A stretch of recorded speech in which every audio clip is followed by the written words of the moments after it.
Karjased olid seal paigus õitsil ja valvasid öösel oma karja.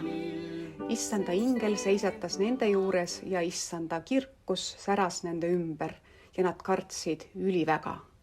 Aga ingel ütles neile: ärge kartke, sest vaata, ma kuulutan teile suurt rõõmu, mis saab osaks kogu rahvale, et teile on täna sündinud Taaveti linnas päästja, kes on issand Kristus. Ja see on teile tunnustäheks. Te leiate lapsukese mähitud ja sõimes magavat. Äkitselt olid koos ingliga taevased väed Jumalat kiitmas. Hosanna, Hosanna, Hosanna, Gloria, Hosanna in au olgu Jumalale kõrges ja maa peal rahu, inimestest hea meel.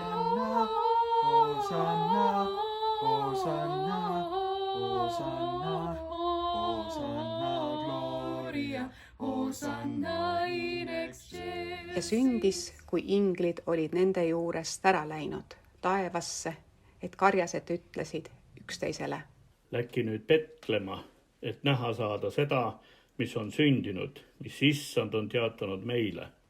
Ja nad läksid rutates ja leidsid Maarja ja Joosepi ja lapsukese, kes magas sõimes. Aga näes teda teatasid nad sõnumist, mis neile oli räägitud selle lapse kohta. Kõik, kes kuulsid, panid seda imeks, mida karjased olid neile kõnelenud. Ent Maarja jättis kõik need lood meelde, mõtiskledes nende üle oma südames. Karjased pöördusid tagasi, ülistades ja kiites Jumalat kõige eest, mida nad olid kuulnud ja näinud. Kõik oli olnud nii, nagu neile oli räägitud. Lapsukeni väike aga rahvas, sinu ees kokku paneb käid.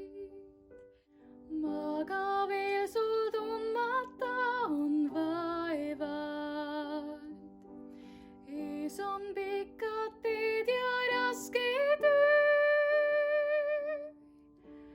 Õberides ingleid laulab taevas, hele täht säramasel ööl. Kõik, mis ootab ees, on veel su sees, neis pisikestes kätes peidus.